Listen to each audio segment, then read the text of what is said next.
नमस्कार, मैं मनोज चिंचोरे, जलगांव पारोला, महाराष्ट्र से आप सभी का बाल रक्षक प्रतिष्ठान पेज पर सभी आमंत्रित सदस्यों का स्वागत करता हूं।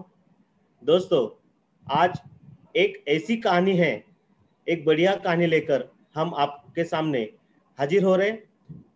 तो फेसबुक पेज के जरिए मैं अभी जो कार्यक्रम होने जा रहा है उसके कार्यक्रम के बारे में माननीय नरेश जी, हमारे जो बाल रक्षक प्रतिष्ठान के सचिव हैं, उनसे गुजारिश करता हूं कि वो आज के जो मेहमान हैं उनका परिचय दे। सम्माननीय नरेश जी। नमस्कार। आज बाल रक्षक प्रतिष्ठान की पेज पर आदरणीय रूपेश जी यहाँ अपने विचार प्रस्तुत करने वाले हैं। उनका परिचय आज मैं संक्षिप्त में करना चाहता हूँ। एडवोकेट रूपेश पवार जी, सर का इतिहास बहुत रोमांचक है।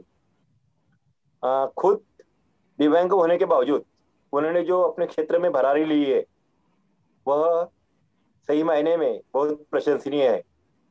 उनका मूल गांव सातारा होकर बाद में वे मुंबई आए और मुंबई में उन्होंने खुद के दिव्यांग पर ना टोटली उन्होंने जीत दिलाई। उसके बावजूद भी उन्होंने अपना पैशन चालू रखा। उनका कहना है कि दिव्यांग हो या अच्छे हो, अगर मन में इच्छा हो तो कोई भी काम अधूरा नहीं हो सकता। इस कारण रुपेश जी ने अपना एलएलबी पूरा किया है। उसके बाद उन्होंने उनका काम कला क्षेत्र में भी चालू किया। वे आज पत्रकार के रूप में आपके सामने कार्य कर रहे हैं। वैसे ही वे कथा लेखक, पटकथा लेखक, वैसे वो कवि भी है। बहुत ज्यादा गुणों से वे परिपूर्ण है। और आदरणीय रुपेश जी जो है हमारे लिए एक मिसाल है। क्योंकि दोस्तों, हम जब कोई काम करते हैं तो हमेशा बोलते हैं कि मेरे पास ये नहीं है, मेरे पास वो नहीं है, लेकिन दिव्यांग होने के बावजूद उन्होंने ये बताया कि कमी तो हर इंसान में होती है, लेकिन जो इंसान कमी पर विजय पाता है वही इंसान कहलाने के लायक होता है। रुपेश जी ने जो काम किया उनका काम बहुत बड़ा है। तो उनका काम हम उनके मुंह से सुनने वाले हैं। इसलिए मैं यहाँ अपने परिचय को विराम देता हूँ और आगे की कार्यवाही के लिए मैं मनोज दादा से रिक्वेस्ट करता हूँ। नरेश जी, आज जो महान व्यक्तित्व हमारे सामने आने वाले हैं उनका परिचय आपने बहुत बढ़िया बढ़िया दिया है। तो अब हम चलते हैं हमारे प्रतिष्ठान के प्रेसिडेंट श्रीमती रानी मैम, जो रानी खेड़ीकर मैम है, वो हमारे प्रेसिडेंट है। वो आज के जो अतिथि है उनका स्वागत करेंगे। आपका बहुत बहुत स्वागत है एडवोकेट रूपेश पवार जी।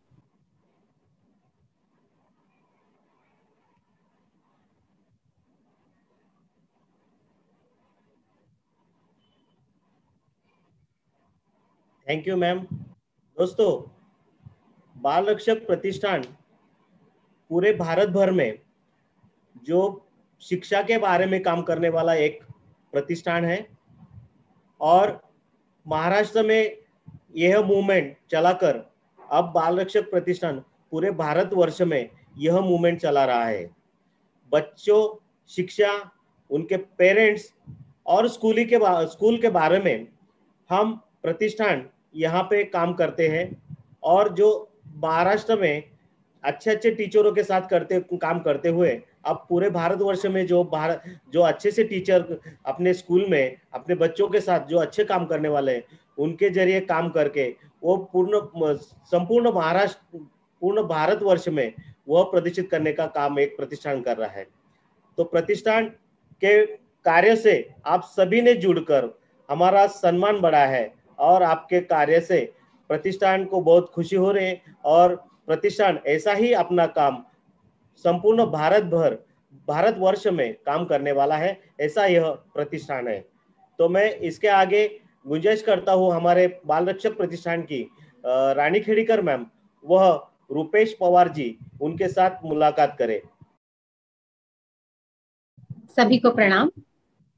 पूरे भारतवर्ष से आज हमारे साथ जो शामिल हुए हैं मान्यवर, उनको मेरा प्रणाम। मैं डॉक्टर रानी खेड़ीकर। प्रतिष्ठान के बारे में मनोज दादा ने आपसे थोड़ी बातें आपके सामने रखी है कि प्रतिष्ठान किस तरह से काम कर रहा है, और पिछले कुछ दिनों में हमने वेबिनार के द्वारा, अनेक कार्यक्रमों के द्वारा हम आपसे जुड़े हुए हैं।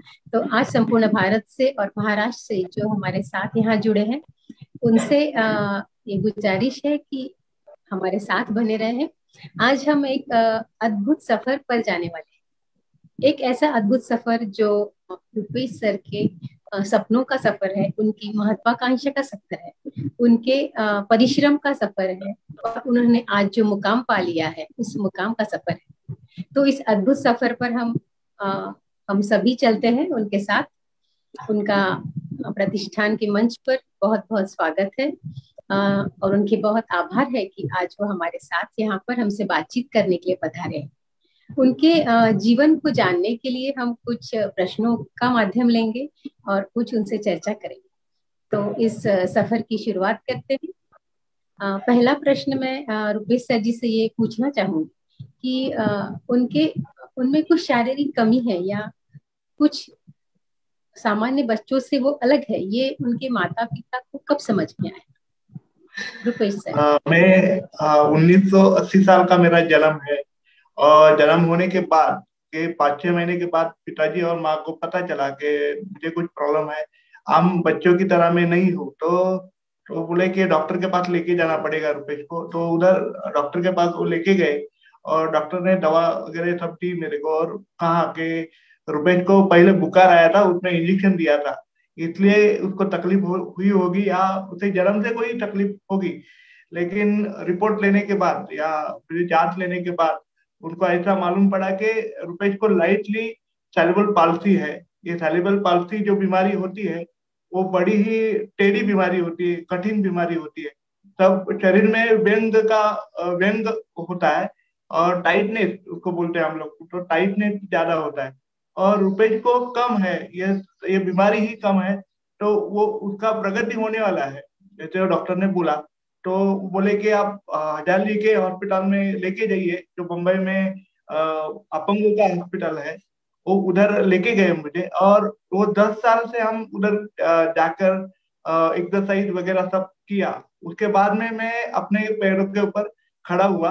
उसके बाद में उन्होंने एक IQ टेस्ट ली मेरी, और कहा कि रुपेश को नॉर्मल स्कूल में ही दाखला लेना चाहिए, क्योंकि अगर उसे विशेष स्कूल में अब दाखला लेंगे तो उसका जो IQ लेवल है वो कम हो जाएगा। वो बढ़ने के लिए उसे नॉर्मल स्कूल में नॉर्मल बच्चों की तरह सीखना चाहिए। तो मेरे पिताजी ने तब एक संस्था निकाली थी, स्कूल निकाला था, और उधर मेरा दाखला हुआ। टीचर लोगों ने मुझे बहुत अच्छे तरह से संभाला, शिक्षा दी, और उसके बाद में प्रोत्साहित किया मेरे को। और मेरी जो स्मरण शक्ति थी इतनी तेज थी कि मैं ज्यादा से ज्यादा अच्छा काम करता था पढ़ाई के मामले में। तो ऐसा सब हुआ, और माँ और पिताजी को तभी पता चला कि रुपेश को प्रॉब्लम है। जी रुपेश सर, एक सवाल आपसे ये भी पूछना चाह रही हूँ। इस दौरान में माँ पिताजी को पता चला, उन्होंने उस तरह से उपचार और सब कुछ शुरू किया।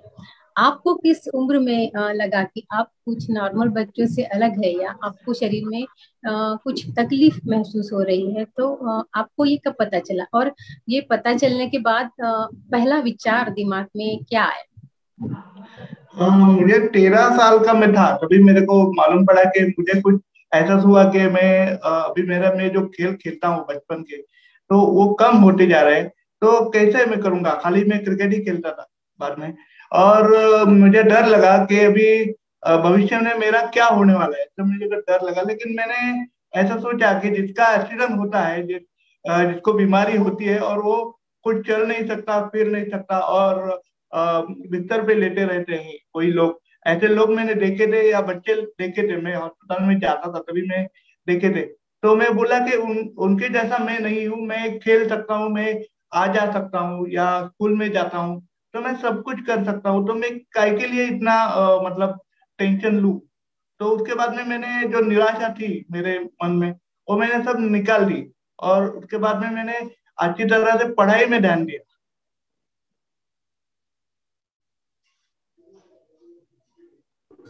जी रुपेश जी, आपके लिए यहाँ पर दो लाइन कहना तो मेरा बनता है रुपेश।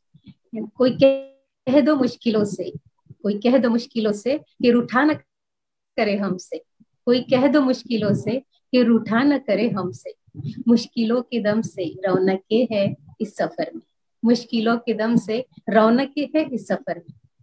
इस तरह अपना खुद का मनोबल बढ़ाते हुए आप आगे बढ़ते हैं। एक बात आगे जाकर मुसीबत ये हो जाती है, मतलब मैंने जब इन बच्चों के साथ काम किया है तो मैंने ये जाना कि जब वो स्कूल में जाने लगते हैं ना, आपने नॉर्मल बच्चों के स्कूल में प्रवेश लिया, फिर आपने आगे अपनी शिक्षा को कैसे बढ़ाया, जैसे रीडर की मदद ली या किस तरह से आपने अपनी शिक्षा को आगे बढ़ाया? मैं 5वीं से राइटर लिया, 4वीं तक मैं लिखता था, लेकिन पहले मुझे मोती बिंदु की भी प्रॉब्लम थी आंखों में, तो उससे मैं पढ़ नहीं पाता था कुछ। मुझे कोई सुनना देता था कि आप पढ़ा देता था, तभी मैं पढ़ सकता था, कानों से सुन के मैं पढ़ा लेता था। और उससे भी मुझे तकलीफ हुई ज्यादा से ज्यादा, कि मुझे लगा कि ऐसा क्यों मुझे करना पड़ता है, और मुझे स्कूल भी नहीं चाहिए, पढ़ाई भी नहीं चाहिए, ऐसे मेरे को लगता था कभी कभी। ऐसा मतलब अभी कुछ भी नहीं चाहिए। लेकिन मैंने सोचा कि आपको तकलीफ देने से, अपने आप को तकलीफ देने से कुछ होने वाला नहीं। कुदरत हमने जो दिया है, कुदरत ने जो दिया है हमको, वो कम ज्यादा तो होने वाला नहीं है। तो हम लोग परिश्रम करेंगे तो ही तुम सबको मिल सकता है। तो ऐसी सोच मैंने दूर रखी। मैं बोला कि अभी अभी जो है उसमें ही मैं कुछ करूंगा, जो क्षमताएं मेरे पास है, जो मेरी स्मरण शक्ति है, उसको मैं बढ़ा सकता हूँ। और मैंने उसको बढ़ाया, और उसके बाद में मुझे राइटर मिल गया। तो राइटर उस मालूम नहीं था मेरे को राइटर के साथ कैसे लिखने का है, लेकिन राइटर का हिसाब से, मतलब राइटर कैसे लिखता है उसके हिसाब से मैंने अपने आप को ढाला, कि बोला कि कैसे हम सवाल का जवाब देंगे। तो मैं जवाब देते रहा, और वो लिखते रहे, और ऐसा कारवा बनता गया। और मेरा आंखों का जब ऑपरेशन हुआ तभी भी मेरे को कॉलेज में मेरे को राइटर ही लगता था, अभी लॉ तक या पत्रकारिता तक जो राइटर ही था मेरे पास। इसलिए राइटर का कुछ प्रॉब्लम नहीं हुआ राइटर से मुझे। राइटर से थोड़ा सा मेरा मतलब जो कार्य है और बढ़ गया। तो मैं अभी संवाद कर सकता हूँ, मैं अभी आपके साथ बोल सकता हूँ, या मैं साहित्य लिख सकता हूँ। तो उसकी वजह से मैं ये सब कर सकता हूँ, क्योंकि मैं 15 साल एकदम मैं बोलता ही रहा हूँ। मैं लिखता नहीं रहा, तो मैं बोलता था। इसलिए मैं अभी अच्छी तरह से संवाद सूत्र संचालन करता हूँ, सब कुछ कर सकता हूँ। तो राइटर की वजह से मुझे ये सब मिला है, ऐसा मुझे लगता है। जी, राइटर की मदद लेते हुए आपने एलएलबी की शिक्षा की, बाद में आप साहित्य क्षेत्र की ओर आप आगे बढ़ गए। तो एक तो एलएलबी करना और फिर एक साहित्य क्षेत्र की तरफ आपका झुकाव बढ़ गया। वो अध्यात्म होने दो, सामाजिक समस्याएं होने दो, इन सब में आपने काफी गहरा लेखन किया है। तो लॉ करने की प्रेरणा, फिर साहित्य के क्षेत्र में प्रवेश करने की प्रेरणा, ये प्रेरणा, मुख्य स्रोत इस प्रेरणा का क्या रहा रुपेश जी? अभी लॉ की जो प्रेरणा है वो बचपन से मेरे को थी। मुझे सब लोग बोलते थे कि तू जज है करके। कोई भी झगड़ा हो जाए बच्चों बच्चों का, तो कौन किसी को मारता है पहले वो मैं बताता था। इसलिए मेरे को सब लोग जज बोलते थे। तो तभी तय हुआ था कि मैं अभी लॉ में जाऊंगा। ऐसा मुझे जो बोलते हैं ना, पालने में जो पैर दिखते हैं बच्चे के, ऐसे हुआ था। और 11वीं के बाद मैंने ऐसा सोचा कि क्यों नहीं हम लॉ करेंगे।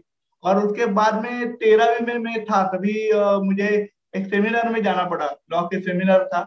उसमें मराठी में अभी लॉ आया है, हिंदी में भी, और मराठी अपने जो लैंग्वेज है, रीजनल लैंग्वेज है, उसमें भी अभी लॉ है, ऐसा मुझे मालूम हुआ। तो उसके बाद में मैंने 15वीं होने के बाद, ग्रेजुएशन होने के बाद मैंने लॉ में प्रवेश लिया। तो लॉ में प्रवेश लेने से पहले मेरा एक ऑपरेशन हुआ था पैरों का। तो थोड़ा सा मेरे को तकलीफ था, क्योंकि मैं 4 साल एक्सरसाइज या सब कुछ डॉक्टर का सब आना जाना ही चलता था। और उसमें मैं पढ़ाई कर सकता था। मैं कॉलेज में जा नहीं सकता था उस टाइम। मैं 13वीं 14वीं और उसमें कॉलेज में गया था, लेकिन लॉ के बाद में कॉलेज में नहीं जा पाया था। और उसके बाद में घर से ही बैठकर मेरे को पढ़ाई करना पड़ा। थोड़ी सी तकलीफ भी थी मेरे को। जो मेरा मेरा जो पाँव है दुखता था ज्यादा, कि उसको तकलीफ होती थी, ऐसा मतलब सब कुछ। तभी भी मैंने लॉ किया। और लॉ करने से मुझे बहुत से फायदा हो गया। मतलब थोड़ा सा मेरा जो दिमाग है वो अच्छी तरह से चलने लगा, मतलब पढ़ाई की ओर। इसलिए मैंने जो मेरा मेरा जो ऑपरेशन हुआ है उसको मैं थोड़ा मतलब उसको उसका जो दर्द है वो मैंने सह लिया उससे, लॉ की वजह से, ऐसा मुझे लगता है। क्योंकि लॉ में नहीं करता था तब तो मैं एक टेंशन में चला जाता था, ऐसा मुझे लगता है। और उसके बाद ही मैंने पत्रकारिता का भी कोर्स लिया। और पत्रकारिता कोर्स मैंने किया, तो मेरे को टाइम था तो मैं कर सकता था, तो मैं वो भी किया। और मैं उससे पहले आर्टिकल लिखता था पेपर में। और मेरे साहित्य का जो ये हुआ है वो कैसे कि मैं 12वीं में था, तभी मेरा एक दोस्त था सुरेश माने करते, उसके ऊपर एक कविता मैंने लिखी थी। वो अच्छा लिखता था, इसलिए मैं उसके ऊपर भी कुछ लिखना चाहता था। और मैंने लिख दिया। और वो कविताएं, दोनों कविताएं वो उसको अच्छी लगी, सबको अच्छी लगी, मेरे घर वालों को अच्छी लगी। उसके बाद में मैं कविता करने लगा। 13वीं 14वीं और 15वीं में मैं कविता का माहौल बन गया मेरा। और उसके बाद में मैंने कॉलेज में बताया नहीं कि मैं कविता करता हूँ, क्योंकि सब प्राध्यापक लोग मेरे पीछे लगेंगे, दोस्त लोग पीछे लगेंगे कि तो नाटक का लेखन कर, या आम कुछ कार्यक्रम हो उसका कुछ सूत्र संचलन लेखन कर, ऐसा कुछ बोलेंगे। इसलिए मैंने पढ़ाई की वजह से मैंने वो सब नकारा था। और बाद में मैं जब कॉलेज जब मेरा छूटता था, तभी मैं जाता था कभी कार्यक्रम में, कविता के सम्मेलन में या कोई भी प्रतियोगिता में। तो सबको कविता मेरी अच्छी लगती थी। मेरी जो खड़ी आवाज है, बड़ी आवाज है, और नाटकीय संवाद के साथ में कविता पेश करता था, तो सभी लोग मेरे हाथ मिलाते थे और कहते थे आप गहराई से साथ कविता लिखते हैं। तो कुछ लोगों ने ऐसा मुझे बताया कि जो साहित्य प्रेमी लोग हैं वो बोलते हैं कि आप गहराई से लिखते हैं कविता, तो आप और भी कुछ लिखिए, बड़ा सा, मतलब दीर्घ लेखन कीजिए, कथा और ये आर्टिकल वगैरह। लेकिन मैं उनको बोला कि अभी आर्टिकल में लिख नहीं सकता, क्योंकि मेरे को राइटर रहता है परीक्षा में, तो मैं कैसे कर सकता हूँ। लेकिन जादू ऐसा घट गया कि मैं जब 2006 में आया, 2006 में मैं सदगुरु वामन राव भाई जी का अनुग्रह लिया। उसके बाद में वो मेरे सदगुरु है, तो उनका लेने के बाद, उसका जो अनुग्रह लेने के बाद मुझे कैसा हुआ मालूम नहीं मेरे को, लेकिन मैं आर्टिकल लिखने लगा। और हमारा जो ठाणे वैभव पेपर है जिला का, ठाणे जिला का, उसमें मैंने वो दे दिया। और उसके बाद में आर्टिकल ऐसे आने लगे। और राजकीय, सामाजिक, हर तरह से मैं लेख लिखता चला गया। और जो समाज की जो तकलीफें हैं, या समाज को कुछ लगता है कि ये बुरा है, अच्छा है, वो सभी मैंने उसमें लिख डाला था। और इसी तरह से मिलिंद बल्लाळ करके हमारे जो संपादक है, मिलिंद बल्लाळ, वो उन्होंने ज्यादा से ज्यादा मुझे प्रोत्साहित किया। मेरे को बोला कि ये विषय पर लिखो तुम, वो विषय पर लिखो, ऐसा सब मुझे प्रोत्साहित करते रहे हो। और उसके बाद में मैं थाना में इतना प्रसिद्ध हो गया कि अभी मेरे को लेखक ही सब लोग करते हैं कि थाने वैभव के लेखक रुपेश पवार, ऐसे ही मेरा पहचान अभी बन गई है। उसके बाद में मेरे को एडवर्टाइजिंग एजेंसी उन्होंने प्रदान की हमारे थाने वैभव ने। और मैं वो अभी हमारा केंद्र चलाता हूँ वागले स्टेट का। ये सब ऐसा मेरा हुआ। और ऐसे प्रेरणा मिली, मेरे दोस्त ने मुझे प्रेरणा दी कि तू कविता लिख करके, ऐसा मैं बोलता हूँ। और जो लॉ की प्रेरणा है वो मेरे माँ बाप ने ही पहले से दे रखी थी, ऐसा मुझे लगता है। जी, इतना इतना कुछ आज आपके बारे में जानकर मन में बहुत सारे और से सवाल पे सवाल उठ रहे हैं, और आपके बारे में जानूं, ये मन कर रहा है। सारा भारतवर्ष आज आपको इस सफर के माध्यम से सुन रहा है। और हमारे बच्चे, शिक्षक, पालक और जो आज हमसे संपूर्ण भारत से जुड़े हैं, सभी आपसे प्रेरणा ले रहे हैं। यकीनन मैं कहूंगी कि आपका जो संपूर्ण जीवन है वो अनुकरणीय ही है। तो सवाल तो बहुत सारे हैं, अभी कुछ हमारे साथी भी पूछेंगे आपसे। एक बहुत जरूरी जो आपके जीवन का सबसे बड़ा पड़ाव मैं कहूंगी, ये वलयांकित, जिसने एडवोकेट रुपेश पवार इनको एक नई पहचान दी, उस वलयांकित के बारे में चर्चा करना यहाँ इस सफर में बहुत जरूरी है। तो उस वलयांकित के बारे में हम सभी उत्सुक है आपसे जानने। वलयांकित ये मेरी बुक है, वो सबसे अच्छी बुक है। उसमें कलाकारों का या साहित्यकारों का मैंने लेख लिखा है, आर्टिकल लिखा है, और उसको मैं वलयांकित में लेके आया हूँ। तो मेरे को, मैं जब पेपर में लिखता था थाने बाबू में, तो मैंने ऐसे ही उन लोग के श्रद्धा पूर्वक उनके ऊपर कुछ लिखा। वो सब गए हुए हैं हमारे इस जहाँ में वो नहीं है अभी, तो उनके ऊपर मैंने आर्टिकल लिखा। और मुझे लगा कि उनसे मैंने कुछ सीखा है, तो मैं उनको कृतज्ञता व्यक्त करूं। तो मैं उनको मिलने की चाह मेरे पास मन में थी, तभी तभी वो चल बसे। तो उसके बाद में मैंने श्रद्धा पूर्वक उनके ऊपर थाने बाबू में आर्टिकल लिख दिया। तो वो कौन थे? तो राजेश खन्ना जी थे, या देवानंद जी है, उसमें यश चोपड़ा जी है हिंदी के, और मराठी के लक्ष्मीकांत बेर्डे। आपको मालूम है कि मैंने प्यार किया या साजन पिक्चर आपने देखा होगा, या अपना नीलू फुले करके हमारे जो स्टेज के आर्टिस्ट है बड़े, उसमें उन्होंने कूली पिक्चर में अमिताभ का पिताजी का रोल किया था, निभाया था। ऐसे मतलब अच्छे अच्छे कलाकार भी है, साहित्यकार भी है। अभी विजय तेंदुलकर, आपको मालूम रहेगा कि उन्होंने हिंदी में भी स्टोरियां लिखी है चित्रपट में, तो वो भी उनके ऊपर भी मैंने लिखा था। प्रबोधनकर, हमारे प्रबोधनकार है जो वामन पै है, या नाना साहेब धर्माधिकारी, या बाला साहेब ठाकरे जो हिंदू हृदय सम्राट हम बोलते हैं। तो वो सभी लोगों को मैंने अपने वलयांकित में लाके सबके सामने रखा है। और वो वलयांकित बुक में निकालने वाला था, ऐसा मुझे कभी भी ऐसा मुझे मालूम नहीं हुआ था कि मैं करूंगा। लेकिन मेरा अंतरंग बुक आने के बाद मेरे जो गुरु है, जो मैं उनको भाई ही कहता हूँ मेरे, तो वो मंदार टिल्लू करके हमारे नाट्य दिग्दर्शक है। उन्होंने बोला कि वलयांकित पुस्तक जो है आप निकालिए, वो अच्छा बुक है, वो छात्राओं के पास जाना चाहिए, बच्चे लोगों के पास जाना चाहिए, युवकों के सामने जाना चाहिए, क्योंकि उनके हाथ में तो वो आना ही चाहिए, लेकिन उनके मन में वो होना चाहिए, ऐसे मेरे को उन्होंने बोला। तो उसके बाद में मैंने वो बुक है वो शारदा प्रकाशन को प्रदान की, और शारदा प्रकाशन के संतोष राणे जी है, उन्होंने वो प्रकाशित किया। और ऐसे करके वलयांकित दुनिया के सामने आ गया। अभी महाराष्ट्र में अभी वो बुक सब जगह फैलते जा रहा है।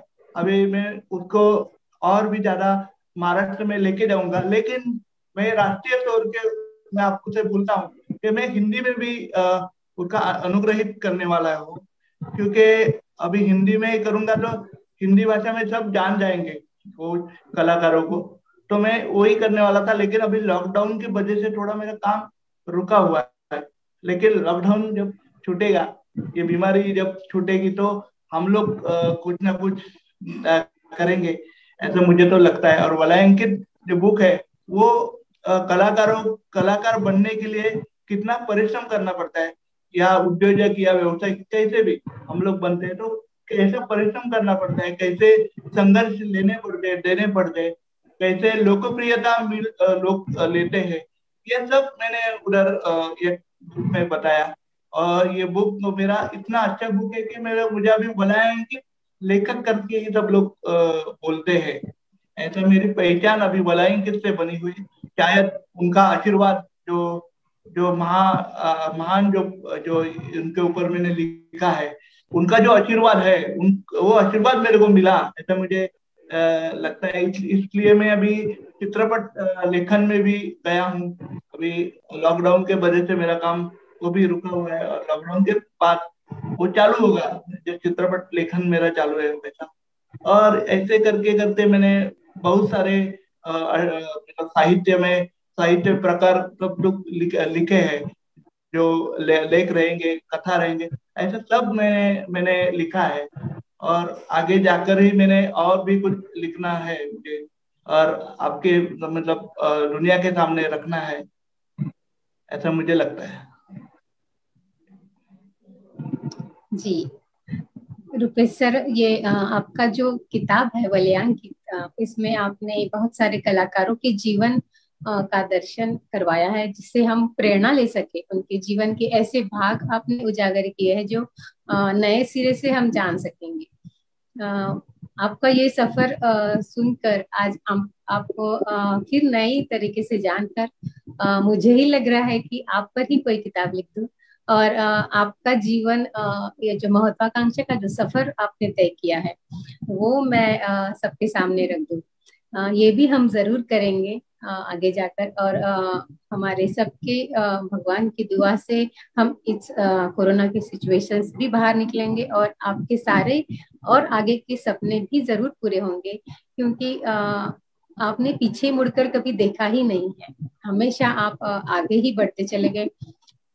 इस दिव्यांगता की वजह से, मोतीबिंदु की वजह से काफी सारी सर्जरीज को झेलते हुए, काफी शारीरिक तकलीफ में से जाते हुए, अपना मनोबल कायम रखते हुए आपने इतना अच्छा आज मुकाम पा लिया है अपनी मेहनत से। तो मुझे, मेरे मन में ये विचार आ रहा है कि हम सभी को इसी तरह से, हमारे बच्चों को जो आज सुन रहे हैं, आपको इस प्रोग्राम के माध्यम से सुन रहे हैं, सभी को ये सोचना बहुत जरूरी है कि जो बात पीछे गुजर जाती है उसको हमें, उस पर से हमें अपना भविष्य पे उसका असर नहीं पड़ने देना चाहिए।